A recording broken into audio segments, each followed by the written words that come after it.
வணக்கம். நம்ம சேனலுக்கு தொடர்ந்து ஆதரவு அளித்து கொண்டிருக்கும் நல்ல உள்ளங்களுக்கு நன்றி. எங்களால் முடிஞ்சதுக்கு அண்மையை தகவல் கொடுத்துட்ருக்கோம், ஆதரவு கொடுங்க. இப்போ கொஞ்ச நேரத்துக்கு முன்னாடி மக்களவையில் நடைபெற்ற விவாதம் மிகப்பெரிய காரசாரமான விவாதம். ராசா பொழந்து கட்டிட்டாருன்னே சொல்லலாம். ஒரு பக்கம் வேகமாக எழுந்து நிர்மலா சீதாராமன் எப்பயுமே நிர்மலா சீதாராமன் ரொம்ப புத்திசாலித்தனமாலாம் சில பேசுவாங்க. அந்த ஆணவம் அப்படிங்கிறது, ஏன்னா அவங்க பேசும்போதே பார்த்தீங்கன்னா யாரும் பேசக்கூடாது, பேசல நான் பேசுகிறேன் அமைதியாக இருங்க அப்படின்னு ஒரு தோரணை. ஆனால் இவங்க மட்டும் ராகுல் காந்தி பேசும்போது நிறையா தடவை இடமறிப்பாங்க, ராசா அவர்கள் பேசும்போது இடமறிப்பாங்க, கேசி வேணுகோபால் பேசும்போது இடமறிப்பாங்க. ஒன்றே ஒன்று தான், ஏன் இவ்வளோ கொந்தளிப்பு, கோபம், அகங்காரம் எல்லாம் அதானிங்கிற ஒரு பேர் சொன்னதுக்காக. இன்றைக்கி நாடாளுமன்றத்தில் அதானிங்கிற ஒரு பேர் சொன்ன உடனே ஒட்டுமொத்த பிஜேபி எம்பிக்களும் ஒருத்தர் கூட ஆப்சண்ட் இல்லை, எல்லாரும் சேர்ந்து பேசக்கூடாதுங்கிறாங்க. அப்போ என்னென்னா கூப்பிட்டு சொல்லியிருக்காங்க, அதானி அப்படிங்கிற பேரை சொன்னோம்னா ஐயா மோடி கவுச்சுக்குவார், பார்த்துக்கோங்க, எல்லோரும் எழுந்து அட்டனன்ஸ் கொடுக்கணும். ஏன்னா போன தடவை சரியாக நீங்கள் அட்டனன்ஸ் கொடுக்கல. எப்போ அட்டனன்ஸ் கொடுக்கல? ராகுல் காந்தி அவர்கள் பேசும்போது இடமறிப்பு பண்ணாங்க, ஆனாலும் அவர் தொடர்ந்து பேசி மோடியை கலாய்ன்னு கலாய்ச்சார். அப்போ பிஜேபி பீப்புள்கள் அமைதியாகிட்டாங்க. அதுக்கப்புறம் பார்த்தீங்கன்னா நடுவில் பேசக்கூடிய, அவரை எழுத்து பேசக்கூடியவங்க பேசும்போது பிஜேபி உறுப்பினர்கள் அமைதியாக இருந்துட்டாங்க. அடுத்த நாள் ட்ரைனிங் கொடுத்து கூப்பிட்டு வந்தாங்க, மோடி அவர்கள் பேச போகிறாரு, பதில் சொல்ல போகிறாரு, அவர் அப்படின்னா கைத்தட்டணும், இப்படின்னா கைத்தட்டணும்னு கூப்பிட்டு வந்தாங்க. ஆனால் அது மொக்கையாயிடுச்சுன்னு வச்சுக்கோங்க. இன்றைக்கி இருக்கக்கூடிய சூழ்நிலையில் நடந்தது என்ன? வங்கிகள் தொடர்பாக அந்த ஒரு மசோதா வரும்போது கோகாய், காங்கிரஸ் கட்சியை சேர்ந்த கோகாய் பேசும்போது அதானி அப்படிங்கிறவர் நிறையா பணத்தை நிறையா ஏமாற்றிட்டாரு, இந்தியாவில் வராக்கடன் நிறையா இருக்குது அப்படின்னு தொடர்ச்சியாக குற்றச்சாட்டுகள் நிறையா சொல்லிகிட்டே இருக்கார். அப்படி சொல்லிகிட்டு இருக்கும்போது அங்கே அதானி அப்படிங்கிற பேர் சொன்ன உடனே பின்னாடியே இந்திரா காந்தி அவர்கள் பேங்க்குக்கு ஃபோன் பண்ணி உடனே நீங்கள் பணம் கொடுங்க அப்படின்னு சொல்லி ரிசர்வ் பேங்க்கிட்டேருந்து பணத்தை வாங்கினாங்க அப்படின்னு நிஷிகாந்த் துபே சொல்கிறார். இது ஒரு அபத்தமான குற்றச்சாட்டு. ஒரு ஏரியாவில் இல்லாதவங்க, ஒரு மறைந்த தலைவரை பற்றி எப்படி நீங்கள் பேசலாம்? அதாவது என்னென்னா, இந்திரா காந்தியை பற்றி அவர் பேசுகிறார், உடனே அதுக்கு கவுண்ட்ரு கொடுத்த காங்கிரஸ் ஆள் அதானிங்கிறார்.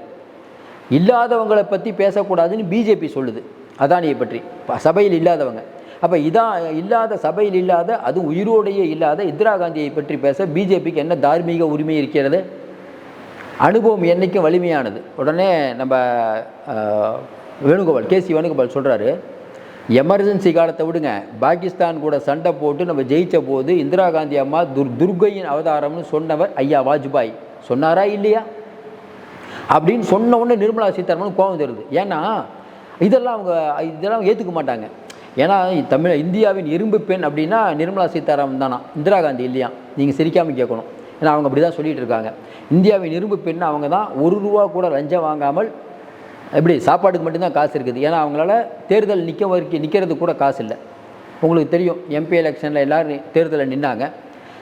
மத்திய அமைச்சராக இருந்து கூட தேர்தல் செலவுக்கு கூட அவங்ககிட்ட காசு இல்லை, அவ்வளோ ஏழ்மையில் இருக்காங்க. அப்படி ஏழ்மையில் இருக்கப்பட்டவரை ஐயா மோடி பதவி கொண்டு வந்திருக்காரு. ஏன்னா மோடியும் ஒரு பெரிய ஏழை, அமித்ஷாவும் ஏழை, மொத்தமாக எல்லோரும் ஏழைன்னு வச்சுக்கோங்களேன். எல்லாம் கவர்மெண்ட் வீடு இருக்கிறதுனால அங்கே இருக்காங்களே ஒழிய இவர்களுக்கு வீடு கூட இல்லை. அந்த அளவுக்கு ரொம்ப ஏழைகளாக இருப்பாங்க. கவர்மெண்ட் செலவில் தான் எல்லா ஊருக்கும் போயிட்டு வராங்க. அதனால் இவ்வளவு ஏழைகள் நடத்தக்கூடிய பாராளுமன்றத்தில் சூப்பராக ஜனநாயகம் இருக்கும்னு அவங்க கட்சிக்காரங்க சொல்கிறாங்க. அதை நம்ம பார்க்குறவங்க மக்கள் புரிஞ்சுக்குவாங்க. இன்றைக்கி நிர்மலா சீதாராமன் இவ்வளோ பாஞ்சு பேச வேண்டிய அவசியம் நம்ம என்ன கேட்குறோன்னா, இதுக்கு முன்னாடி ஜிஎஸ்டியை நீங்கள் ஒழுங்காக கொடுக்கல. நிறைய பேர் லலித் மோடியிலேருந்து, நீரவ் மோடியிலேருந்து நிறைய பேர் ஏமாற்றிட்டு போயிட்டாங்க. வராக்கடன் 10 லட்சம் நீங்கள் தள்ளுபடி பண்ணியிருக்கீங்க. அதில் 10 பேர் லிஸ்ட்டு நீங்கள் தான் வெளியிட்டீங்க, நிர்மலா சீதாராமன் தான் வெளியிட்டாங்க. அந்த 10 பேரில் யாருன்னு பார்த்தீங்கன்னா 6 பேர் குஜராத்தை சேர்ந்தவர்கள், 4 பேர் ராஜஸ்தானை சேர்ந்தவர்கள், 6 பேர் மார்வாடிகள், 4 பேர் ஜெயின் சமூகத்தை சேர்ந்தவர்கள். உண்டா இல்லையா? அப்போ இந்தியா முழுக்க இவ்வளோ பெரிய வியாபித்த நாட்டில் தமிழர்கள் இருக்காங்க, கன்னடா இருக்காங்க, தெலுங்கு, இவ்வளோ பேர் மக்கள் இருக்காங்க. நீங்கள் சொல்கிற யூபி இருக்காங்க, மகாராஷ்டிரா இருக்காங்க. இவ்வளோ பேர் யாரும் ஏமாற்றாமல் என்னப்பா ரெண்டே ரெண்டு பேர் மட்டும் வாங்கிட்டு ஏமாத்துறாங்களே 10. அப்போ இதுக்கெல்லாம் பின்னாடி யார் காரணம்? இங்கே நம்ம அதானிக்கு 1 ஏக்கர் ₹1 நீங்கள் நிலம் கொடுத்தீங்களே, அது எப்படி? அதே நிலத்தை டாட்டாக்கு ₹1600 கொடுத்துருக்கீங்களே, எப்படி? இன்னும் குறிப்பாக சொன்னால் இன்றைக்கி இருக்கக்கூடிய நிலையில் பதாஞ்சலின்னு ஒரு கம்பெனி, மோடியை வச்சு வாழ்கிற கம்பெனி, அந்த கம்பெனிக்கு உச்சநீதிமன்றமே குட்டு கொடுத்தது.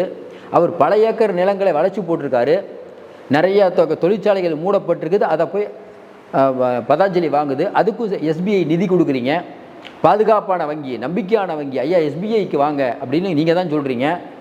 அப்போ எஸ்பிஐ எலக்ட்ரல் பாண்டில் என்ன விஷயங்கிறது உச்சநீதிமன்றமும் பெருசாக நடவடிக்கை எடுக்க மாட்டேது, நீங்களும் சொல்ல மாட்டீங்க. இவ்வளோ விஷயங்களை மறைத்து விட்டு இந்திரா காந்தி அவர்கள் ஒரே ஒரு விஷயம் தாங்க, எமர்ஜென்சி கொண்டு வந்தாங்க. ஆமாங்க, எமர்ஜென்சி கொண்டு வந்தாங்க, அதற்கான தண்டனை தான் மக்கள் கொடுத்தாங்களே. எமர்ஜென்சி கொண்டு வந்து யார் நியாயப்படுத்தலையே? யார் நியாயப்படுத்துகிறோமா? எமர்ஜென்சி கொண்டு வந்து நியாயப்படுத்துகிறோமா? அதே மாதிரி கோத்ராவில் நடைபெற்ற இஸ்லாமியர்களுக்கு எதிரான படுகொலை, சாம்பலில் நடைபெற்ற இஸ்லாமியர்களுக்கு எதிரான படுகொலை, அத்ராஸில் நடந்த இறப்பு, காஷ்மீரில் நீங்கள் பண்ண அநியாயம், 370 ரத்து பண்ணி நீங்கள் பண்ண அநியாயம், ஒரிசாவில் பாதிரியாரை எரிச்சாங்களே பஜ்ரங்கள், அதுக்கு யார் பொறுப்பு? ராமர் கோயிலை கட்டுறோன்னு இந்தியாவில் ஒரு பெரிய வெறுப்பை கிளப்பி இந்தியாவை இந்த அளவுக்கு நாசமாக்கியதுன்னு அத்வானி, முரளி மனோகர் ஜோஷி, அதுக்கப்புறம் பார்த்தீங்கன்னா உமா பாரதி. மறுக்க முடியுமா? இதே பிஜேபி தானே. உங்கள் கூட்டணியில் இருந்த கல்யாண் சிங் தான் நாங்கள் ஆட்சி பண்ணிட்டு இருந்தார். நாங்கள் உடைக்க மாட்டோம்னு சொல்லி கல்யாண் சிங்கை விட்டு பண்ணது யார்? நீங்கள் தானே. ஒரு ஒரு பட்டியலினத்தை சேர்ந்தவரை முதலமைச்சராக்கி அவர் மூலியமாக இடிச்சிங்களே. இந்த அவலம் இந்த இந்தியாவில் வேறு எந்த நாட்டிலேயாவது நடக்குமா? இன்றைக்கி இருக்கக்கூடிய சூழ்நிலையில் இன்றைக்கி நாடாளுமன்றத்தில் ராஜாவுடைய பேச்சு உண்மையிலே அருமை. அதான் அவர் கேட்குறாரு, பாயிண்ட்டாக கேட்குறாரு. இப்போ ராஜா அவர்களை பேச விடாமல் எவ்வளோ தடுப்பு தொடர்ந்து நம்ம சொல்கிறோம். திமுக மேலே 1000 விமர்சனம் இருக்கலாம். ராஜா அவர்கள் பேச்சு சூப்பர், இன்றைக்கி அருமையாக பண்ணிட்டார். திமுகவில் இந்த மாதிரி இந்த ராஜா மாதிரி ரொம்ப முன்னுரிமை கொடுக்குன்னு தான் நம்ம நினைக்கிறோம். இன்றைக்கி அவருடைய பேச்சு, அதுவும் குறிப்பாக இந்திரா காந்தி அவர்களை எப்படி சொல்லலாம் ரவுண்டு கட்டி, இப்போ ராகுல் காந்தி வேறு அங்கே பார்த்துட்ருக்காரு. அதனால் இன்றைக்கி இருக்கக்கூடிய சூழ்நிலையில் திமுகவில், அதாவது திமுக மேலே 1000 இந்த விஷயம்லாம் பார்க்கும்போது, இன்றைக்கி நடந்த விஷயத்தை பார்க்கும்போது, இவ்வளோ பேர் எதிர்க்கும் போது கூட ராஜா அவர்கள் மட்டும் தனியாக நின்று பேசுறது ரொம்ப சிறப்பு. இந்திரா காந்தி அம்மையார் பேரை இந்த அளவுக்கு உச்சரிக்கக்கூடாதுன்னு அவர் காட்டிய எதிர்ப்பு நீங்கள் காங்கிரஸில் கூட நிறைய பேர் காட்டல, இவர் காட்டினார். கேசி வேணுகோபால் கொஞ்சம் போராடுறாரு. மற்றபடி ஏதாவது நம்ம பேசினோம்னா, அதாவது வாஜ்பாய் துர்கா அம்மான்னு சொன்னாங்களா இல்லையா? சொன்னாங்க. அதை கூட இவங்க பேச முடியாமல் இப்போ என்ன சொல்கிறாங்க, நிர்மலா சீதாராமன் அவை குறிப்பில் இடம்பெறக்கூடாது, இந்திரா காந்தி சம்பந்தமான பேச்சுக்கள் அவை குறிப்பில் இடம்பெறக்கூடாதுங்கிறீங்க. இந்திரா காந்தி அம்மா ஃபோன் பண்ணி ரிசர்வ் வங்கியிலேருந்து படத்தை எடுத்து கொடுக்க சொன்னாங்கன்னு ஒரு பொய்யான குற்றச்சாட்டு சொல்கிறீங்க ரிஷிகாந்த் துபே. அது அவை குறிப்பில் இடம்பெறலாம்.